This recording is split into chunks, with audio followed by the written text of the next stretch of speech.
Welcome back to another episode of Flares Under the Lights. On today's episode, this is a very special episode today because we have our very first guest, Daniel Geey. I'm conscientious about how I pronounce your name because just like that. Yeah. Perfect. Oh, we were pronouncing it wrong for a while, because I'm so used to people butchering my last name. People just say Adenji rather than Adeniji, but glad we've got that sorted. Yeah, really appreciate you coming on today, Daniel. Daniel is a football lawyer who's worked with various sports, with various clubs, players, sports rights holders, and broadcasters. Daniel, would you be able to give the listeners who don't know you a brief insight into your background and experiences? Yeah, of course. So I've been a lawyer for just over 15 years. I spent a decent amount of the first part of my career not doing as much sports stuff, actually doing legal work across lots of different sectors, not really in relation to sports. And then in the last probably about 7 to 8 years, I've been trying to specialise and done a lot of football work. And then in the last 6 years since I moved to my latest firm, Sheridan's, I've been concentrating on working in football and basketball to a degree, but mainly football. Okay. And I tend to work usually with agents and players in relation to transfers, contract renegotiations, commercial deals, disputes, reputation management. And I also work with a number of clubs and club owners in relation to club takeover work as well. So that's my sort of bread and butter. Wow. Very dynamic. Very dynamic. Very.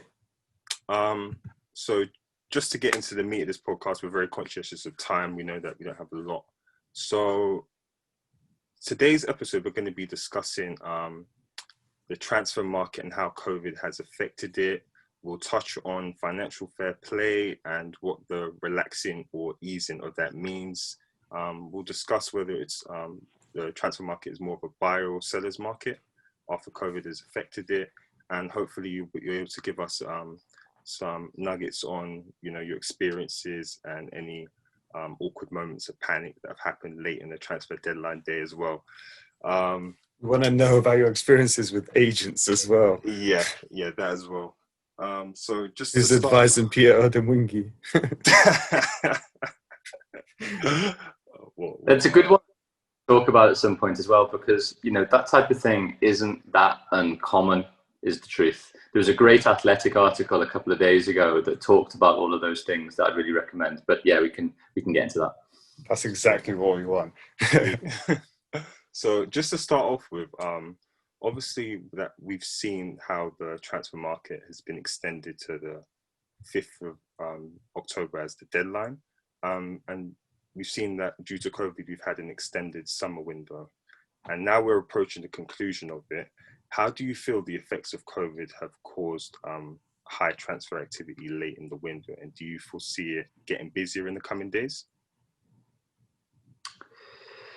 Well, probably by way of context, it's important, as you guys know, to explain that, a lot of the issues that were caused was effectively caused by the extension to the previous season. And the fact that a lot of players were either, were potentially out of contract, and whether those players were going to, clubs were going to offer short-term extensions to allow those players to play. Examples of Ryan Fraser, for example, who obviously didn't feel it was appropriate to play before the end of the season after his contract had expired and signed an extension with Bournemouth. We saw, for example, with Ziyech when he was moving from Ajax to Chelsea, where the transfer agreement was effectively stated to be the 1st of July, even though at that point, even though the Ajax season had finished, the Chelsea season hadn't finished, and what that would mean. Because obviously the window hadn't opened and that player couldn't play for the current, in that current season. Now, what then has happened as a result is there still needs to be that that stability of the transfer window to ensure that players can recruit and buy and sell accordingly. Now, we've obviously seen movement at the elite level, but I think what is happening under that elite level is it's becoming more difficult for a number of clubs with larger squads who have maybe squad players that clubs would be interested in selling. The selling club has two potential issues. One is they thought the interest in the player would probably be stronger. It may well be that only actually loan moves rather than permanent moves are in the offing. It may be they're not willing to accept a lower permanent fee where they thought the player would be worth X amount more in a normal market. And also the players' wages may be prohibitive as a result because budgets might have been reduced, playing budgets reduced accordingly. So I think for the real elite teams, you know, you look at United still going after Sancho, Liverpool spending a lot on Jota and Thiago, and that's obviously not even including Chelsea have spent a fortune on Werner and Havertz and Chilwell and others, and Man City obviously too, with two defenders in the window. Then it's not impacting disproportionately on those elite Champions League clubs. It is the filter that then goes down as a result. And I think one of the things that might spur off a last-minute spending spree is the sort of trickle effect of a couple of larger transfers where money is redistributed inside a particular league because of a big transfer, and then something move as a result.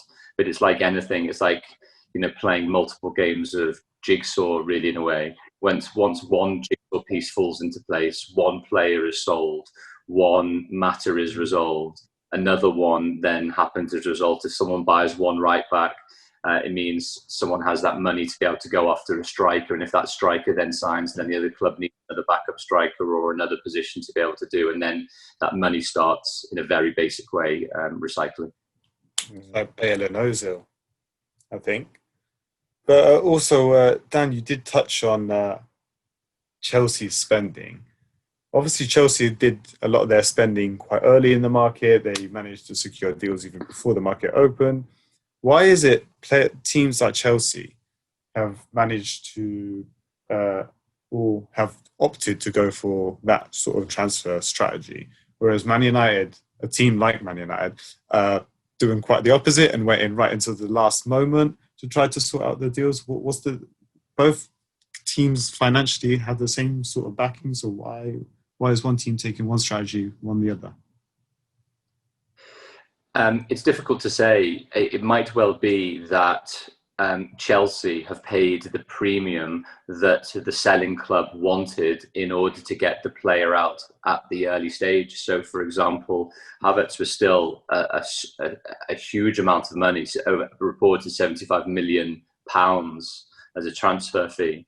The same with Werner, although Werner's case, my understanding was that was actually a release clause that was activated, for example, in the same way that, you know, Ben Chilwell, great left back, but a lot of money, £50 million for a left back that isn't an established, you know, England left back, for example, at the moment. So put that into the mix with Chelsea's transfer ban, not being able to buy anyone for a particular period of time.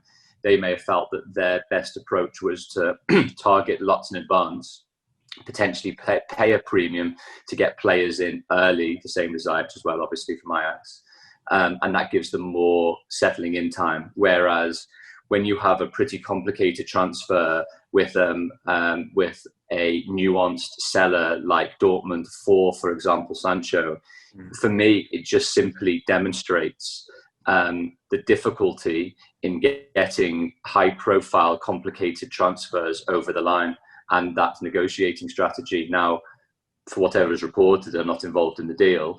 You know, Dortmund want over 110, 15, 20 million euros for Sancho, and United are suggesting that they don't want to go near that amount. So in the end, for any transfer, there needs to be a willing buyer and a willing seller. And usually the issue is more likely to be a valuation point rather than anything else. And it is that valuation point between clubs that is usually the sticking point when stuff doesn't come over the line. It's not usually the wages and the signing on fees and everything else that comes with it. And just to be obtuse, some might even say it's because Ole doesn't have the pulling power. You know, some people might want to play for Lampard as opposed to playing for for Ole. Like, who knows, isn't it? But, especially the well, younger generation. They grew up watching Lampard as a legend, right? People I'm not. grew up Ole's a sub. I'm defend Man United, but I think Solskjaer is pretty much legendary, at least among United fans, for his contributions over the years. So I'm not necessarily sure it's pulling. I could be wrong. Pulling power of the gravitas of the manager per se. I think it is as much the contractual and transfer dynamics. Yeah, so when you've worked with players and they've been talking about transferring to another team, how often do they cite the manager then as something, a real factor for them moving to a club? Do you not see it that often as much as people speak about it? Well, the truth is that when I tend to get involved in deals, usually my primary relationship is with the agent and then the player to be able to assist. So I can't hand on heart say I'm best pals with 20 or 30 players who will then confide in me as to their rationale for going to particular places at different times. But I do have some strong relationships with players and different people in the game generally. I think it's in a way pretty clear that there are a number of managers whose, again, gravitas is so significant across the world that if a team wants to bring in a particular player and is managed by that team, then it becomes a bit of a fait accompli, and you have to look at Thiago and Klopp, or trying to work out one of Guardiola. Exactly. So, and even Simone at Atletico, for example, as well. So the caliber of manager which I think players definitely gravitate towards. Ultimately, it goes into maybe a wider question we can talk about, which is what are the incentives or what are the primary drivers for players to achieve in their career? And achievement can be in lots of ways. I think there's a very, very fundamentally basic narrative around players and agents, but let's just talk about players for a second. Being too greedy, being too short-termism, just looking for the next move, making sure they earn enough money, and caring about the fans, not caring about which club they go to, and all the rest of it. My deeply held belief is players are very careful about where they will move and what they will do, for a number of different reasons. Firstly, because each of them have sacrificed an awful lot to get to where they've got to. Secondly, because they've made that sacrifice, they want to make it tangible and worthwhile, in that there is some opportunity of glory, of winning things, of bettering themselves, of progressing, of becoming better people more generally. And I think the third thing, which is important, if not more important, is, and I put it in Done Deal quite a lot, is, players are only one twist or turn away from the end of their career. And this is something that they've, invested their whole lives in, that they don't have an alternative skill set, an alternative skill base that will be able to look after their family and leave them comfortable for the remaining part of their lives. So, my view on all of the football player stuff generally is that if you actually annualize a player's salary over their lifetime, not over the life of their contract, it becomes actually not as fantastically lucrative as everybody seems. And the last point, if I may, is you can see I'm player side for a lot of these things to be able to argue. I love it. That's good. Most of the players we're talking about are not elite footballers. They're not at Man United and Arsenal and Chelsea and Liverpool and Spurs and everywhere else, and City. They're at League One, League Two, National League level, and abroad, obviously in the same context. Trying to earn that move, trying to go from the practicalities of, am I earning 500 quid this month or week, whatever it is, to 30 grand, 20, 30 grand a year, and am I going to possibly get the right agent to get me that move if I work harder and I do this? So the debate, I think, always focuses on the top 2 or 3%, whereas there's a sort of wider, more as important discussion to be had too. we did also want to touch on agents and how you see them, and if the reputation they get is fair about them being greedy. But from what you say, it kind of sounds like they're a smokescreen to players actually being greedy or seeking more money for themselves, and then the agents get the shit for it, pretty much. Yeah, well, I think, like anything, again, I put it in that first little bit of the ecosystem of football is, it's important to see the football world in a 360 perspective. And what I mean by that is, it's as often, if not more often, that a club wants to let go of a player rather than a player showing disloyalty by wanting to leave a club. And what I mean by that is, once everybody gets their heads around the fact that it's pretty uncommon for a player to come out publicly and say, I want to leave. But when it does happen, it gets disproportionately reported that it's some big scandal and shows disloyalty. You only have to look at Gareth Bale, for example.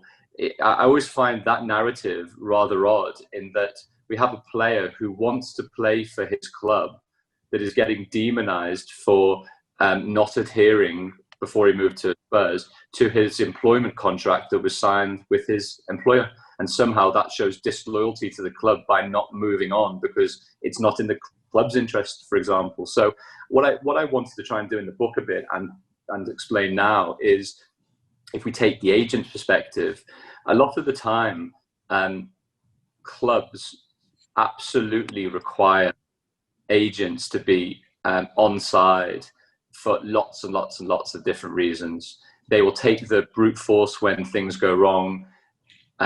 They are having to be I'm talking about the agents now, having to be the incredibly well networked individuals. They have to understand and innately understand the dynamics of the market at any one time, because there's no point in an agent just phoning up a technical director and saying, oh, I've got this player for you, because the technical director might not even take his call if this is the third time that it's just been a bit of a speculative call. The agent needs to understand not only what that technical director needs in the market, but how much they've got, what players are possibly moving into the club, what players are possibly moving out of the club's budget as a result, the playing style of that club. And then you multiply that by 30 to 40 to 50 clubs that hopefully that agent will have a good enough relationship with at home and abroad. And you start to see the sort of nuance that how difficult it can be to sometimes get a deal over the line. So, the view that an agent can literally wake up on a Monday morning, make a call, and then suddenly earn millions of pounds worth of commission, in my experience, is just, it's a bit ludicrous, and it's a bit lazy in a lot of reporting sometimes. But the great thing is that we've got lots of publications out there, Athletic and a number of sports business articles, and the FT has designated reporters now, etc., where I think people are starting to really understand the nuance of what it takes to work in the football industry, what it takes to be a football agent, and actually to understand it's a pretty insecure business, is the truth. Absolutely. I think a lot of people also forget that at the end of the day, the agent's number one priority is the player. Like, that is his number one priority. And it just seems to me like football is the only industry where if a player says that he wants to leave, he gets lambasted for it, and he gets there's almost like a career change. Yeah, a career change. Like, there's almost a mini smear campaign on that player amongst the fans anyway. So but Rafa Benitez summed it up perfectly, where he, a while back when he was Liverpool manager, he said, there's no such thing as loyalty in football. And I'm not quite sure it's quite there, but obviously he would know a lot better than I would. And I think that's what he more or less tried to intimate. But what he sort of meant there was that at the drop of a hat, if it's in the club's interest to get someone else in who is better than the player that is currently there within reason, they'll do it, which will then drop the player. And in the exact opposite way, if the player thinks an opportunity is there which might not ever happen again, to be able to push for a particular move, and maybe even, by the way, take a pay cut and do other things in order to make that move happen, then that somehow is seen as disloyal to the club as well. So what I mean is that there's nuances of what loyalty really mean in practice, and in the end, it's a lot more grey than black and white. Have you ever had where agents have held up deals though, where they have sought personal interest, and is the only personal interest for an agent their commission, or is there some other things in play that we don't see? Sorry, I just lost you for a sec. Look, the number one priority, exactly as Adam mentioned, is the agent's fiduciary duty to their player. Now, the truth is also is that if you've got a very good agent with, you know, a lawyer working like me alongside on a potential deal, you know, the truth is I've held up deals in the past because the particular wording of a contract or the certain things that crop up have happened that I'm not particularly happy about. Now, in the end, it's for the player and the agent, for example, that I'm giving my advice to take a view on whether they accept my advice. But thank goodness, in quite a lot of cases, I've held up deals, hopefully you can imagine, not because of my ego suggests I'm going to hold up the deal, but the exact opposite, which is we're almost there, but these two things have to be resolved. We need to change the wording for this. Otherwise, this causes my player a problem or the agent a problem. So I don't particularly like getting shouted at if I can help it, but it does happen. But ultimately, getting deals held up for particular reasons isn't necessarily a bad thing. A deal holding up sometimes means either there's something significantly commercial that needs to be dealt with, or there is something from a legal perspective which needs to be dealt with before a deal can happen. Maybe it's a prior dispute, maybe it's an image rights thing, maybe it's outstanding monies that are due to a previous club, you know, all those type of things that might get in the way. So, you know, I'm always of the view is that you always want the most engaged agent and player to make sure that they feel that they're in a strong position to know exactly what they're signing on the dotted line for. Absolutely. I guess a lot of things that also might hold up deals is unreasonable demands from players that I think you mentioned in your book a little bit. Is there any sort of unreasonable demands that stand out to you that sound kind of silly, really, when you say it out loud? Well, as I sort of say on quite a few podcasts, if I can't actually give you exact examples because of all the duties of confidentiality that I have as a lawyer and the rest, and because then I'd probably be fired by the law firm and I wouldn't be doing any more time. But you know, more generally, the things that can happen is like in any sector, and when any transaction is happening, you know, you look in the housing market. Whenever you're buying or selling a house, if you've got to that stage or will do in the future, is, you know, you might get chipped by the other side. The other side, just before the deal is closing, might actually then just say, actually, what I want to do is pay you £10,000 less or £50,000 less, and we're almost there. But actually, that's the only way this deal is getting done today. Or it might be the exact opposite, where an agent says, because I've had to work all this extra amount, or because this deal structure has changed, I want an extra 2%. Usually those type of things are agreed. Or it might actually be that the player says, you know, that loyalty bonus I was going to get from my previous club if I'd stayed for an extra 2 months, well, I'm going to stay and get that bonus unless the new club can cover part of those new bonuses in the new contract that I'm signing, after maybe being told by the agent that otherwise they weren't getting them. So there's tons of different reasons why all of those like levers and all of that leverage can apply in different cases. So without giving any juice details, because the truth is it's never as glamorous as it sounds. You know, I can only say it's on the whole pretty pressurized, not necessarily very enjoyable, and because it's pretty high profile, it means you need to be 100% on it. So I'm not saying that I dislike what I do for a second. You know, I'm doing what I want to do for a living, which is fantastic. But on the transfer side of things, it can get a bit difficult. Of course. As we're approaching like the end of the window, I feel now would be like a timely opportunity to ask. Obviously, as we alluded to earlier in the podcast, remember that horror show that Peter Odemwingie had when he went. I thought, was it Tottenham's training I ground? think he went to Tottenham. Yeah. Yeah, I think Was it at West Brom or Tottenham, or was he at West Brom? He was at West. I think he was at West Brom at the time, and then went. Going to Tottenham or QPR or something, wasn't? Maybe I'm wrong. Oh, was it QPR? Yeah, that was the time. I think maybe QPR had that big investment, had Granero and all these guys. Yeah. I think he was badly advised by his agent to turn up to the ground because he heard that they wanted him, and then he went there, and obviously the cameras were on him, and they were asking questions like, "Why is he turning up to the ground?" And it turned out he did an interview, bro. Yeah, he did an interview, and it turned out that the club didn't want him. Has there ever been a time you've experienced a similar moment with a player or a club where given wrong information about something like very late in the transfer deadline? You see, it's really interesting, the question, because you're assuming that the club didn't want Odemwingie. True. No, True. That's true. Traveling car park of a stadium, of a football club. His mistake was doing the interview, not being there. Now, so that means other players that might have done that previously, just not been caught on TV. Well, absolutely. I mean, if there's a chance, if the selling club has said, we've accepted a bid, or it's looking likely we're going to accept a bid, we suggest that it's probably in your interest to be close to either the training ground or the stadium this afternoon on deadline day to make it more easier to do the medical or to get involved and do the personal terms.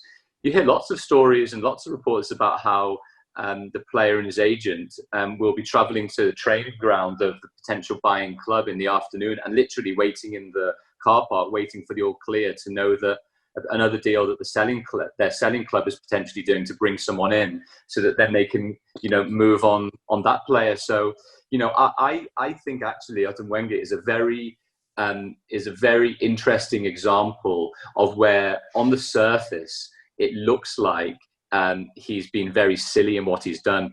But once you actually dig into it, I think it's very likely that that club at the time was looking to sell him, that he'd been advised rightly or wrongly, probably not the best thing to go to the stadium, because if, on Sky Sports News, pre-deadline day, there's always going to be cameras and stuff there. It just takes one person to say, oh, he's there, let's do an interview.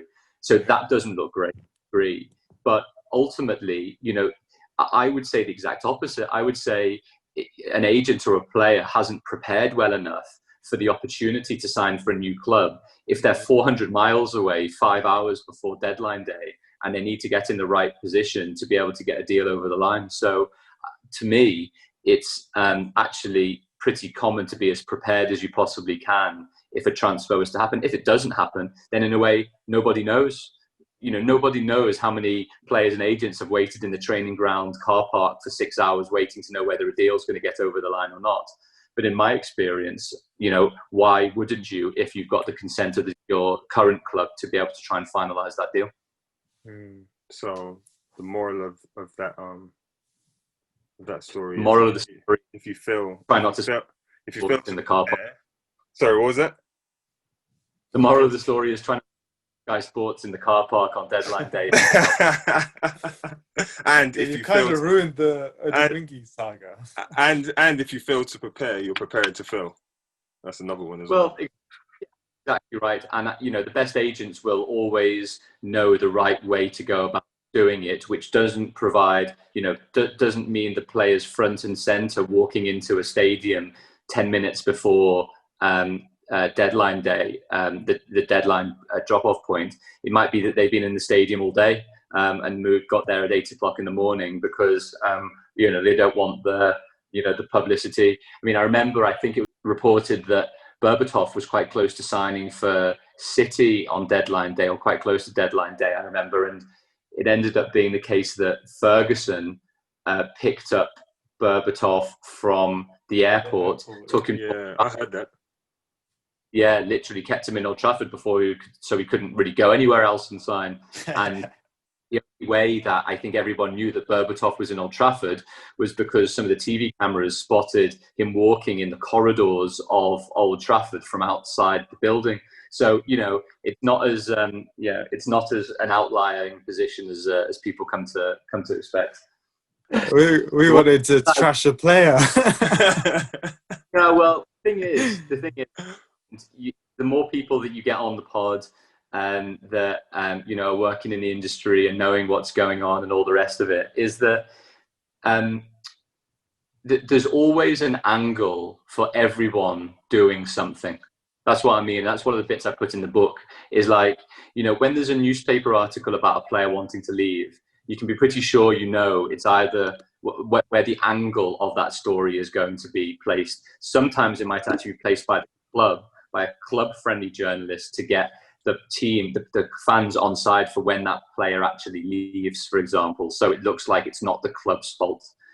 It might also be when, for example, there's a story placed about a player with a year left on his deal wanting, a big pay rise. Otherwise, it doesn't happen. Otherwise, a new contract isn't signed. Let's just talk about Aubameyang, for example. There must have been so much detail and reporting and messaging going out into the world about how that deal was going to happen, how it might not have happened, and how obviously it was signed in the end for a significant amount of money. So what I mean is that always try and look behind the headline of what you're reading, because then you can usually have an understanding about why it's being put out there. And as my grandpa always used to say, there's my side, there's your side, and then there's the truth. Absolutely. And you'll usually find that in between somewhere. Do players ever leak stories about themselves to seek a transfer, or to maybe as a PR move for them? It happens across the board. It might just be players doing it. It might be their agents doing it. It might be clubs. It might be hangers-on. It might be things that they thought were going to be said in private that are then told in public, etc. Journalists on the whole are always very cautious about being used for particular purposes. But in the end, it's there to tell stories. And, clubs all the time are saying, we're thinking about, privately are saying, we're thinking about these type of players. We're thinking of selling these type of players. It's just, when you read a local newspaper or even a national newspaper and it's saying the club might be selling this player to this, and this team, where do you think that comes from? It can only come from two places, really, either the club or the agent. So it's not, rocket science to look behind the deal and suddenly, or the reports, and suddenly work out where the incentives are. Usually it's because the club want to receive, good transfer fee and maybe drum up demands for a player that might be leaving sooner rather than later.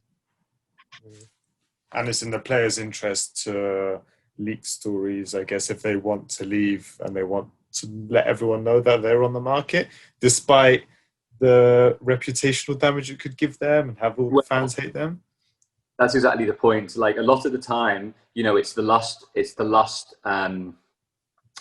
available option, I would say, simply because usually if an agent's doing his job well or her job well, the market will be well aware that there is an opportunity to be able to buy a particular player for a particular amount, and they won't necessarily need the press to be able to do that. There's good enough market information usually to be able to know who's on the market and who isn't, really. Right. And just for one sort of last question, do you have any predictions on what players will go where, or is there anyone you'd like to see in particular get the move that they were after in the market as we're approaching the deadline day? Yeah, well, it's interesting because Liverpool, for example, who's my team, it's reported that they're looking to probably offload 4 or 5 players potentially, but ultimately it depends on whether, and some of them were playing last night by the sounds of it, in Gruitch or Wilson or others. But it ultimately depends on whether, as we took, the first thing that you talked about was whether we're in a buyer's or a seller's market. For, I think, the very, very elite players, we're still in a selling market, i.e. selling clubs can really dictate the prices for highly elite footballers. But for everyone else, I think, in a way, with transfer fees values, at least in the short term, decreasing, and clubs less willing to take on high wages because of the COVID risk that still exists for the season. I think that's probably the thing. So I'd say looks like Liverpool are still going to probably sell some players. The Sancho one or the Dembele one into Man U, I think, is going to be really interesting. And because the domestic deadline goes, I think, until it's the 15th or so, mid-October. There might still be some, players moving between between the domestic leagues. But obviously, the international window closing beginning of next week is the one that everyone's going to keep their eye open for. Yeah, absolutely. Thinking of Ismaila Sarr, right? He could go after the 5th of October. I think he's the most likely to move if Man United don't close in on Dembele or Sancho. But we'll see. Anyway, Dan, I think our time might be up. Yeah. Well, thanks for. Maybe we can do another one when the window's closed and do a little bit of insight into everything that's gone on and chat again. Yeah, of course, that'd be great.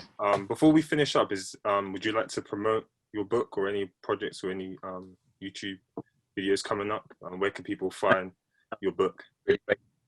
Yeah, I've got a book called Done Deal. I'll show everybody. Well, they can't see it on the podcast, but that's been out for the last while. It's sort of an insider's guide to the football industry, talking about a lot of the issues we've been discussing today. I've got a YouTube channel where I've done a football industry course. There's about 14 episodes or so, talking about lots of aspects of transfers or contract renegotiations or image rights or particular contracts and disputes and FFP and issues we haven't unfortunately quite touched on today. And then I've got a career in sport YouTube series as well, just talking about how people want to start getting into the industry and some of the things that practical tips that you might want to be able to do. So, yeah, I'm on Twitter and Instagram at Football Law. You'd be pleased to know I'm on TikTok as well, although I'm not dancing. Oh, really? Lewandowski, doing the Lewandowski. What'd you get up to on TikTok? So I just do, I sort of put the same things out like on all of my content and just do like 30-second or minute about, just things about the industry or otherwise. So yeah, not dancing just yet, but you never know. It's good. It's good. Just don't do what Lewandowski does, please. I can't look at him the same. I can't look at him the same. I can't look at him. I just think he's a second level striker now. I don't think of him as an elite level striker anymore. All right. Well, that's the end of today's episode. Really appreciate you, Dan, for coming on and chatting to us today and giving up some of your time. Much appreciated. You can find us on Instagram and Twitter under FUTL_podcast. That's FUTL_podcast. You can find Daniel on Twitter at Football Law, right? Football Law. Right. Yeah. Thank you for listening. Please remember to subscribe, rate and review. Thank you very much, Daniel, and have a good one. Pleasure. Thanks for having me. Thanks very much. Bye. Cheers, guys.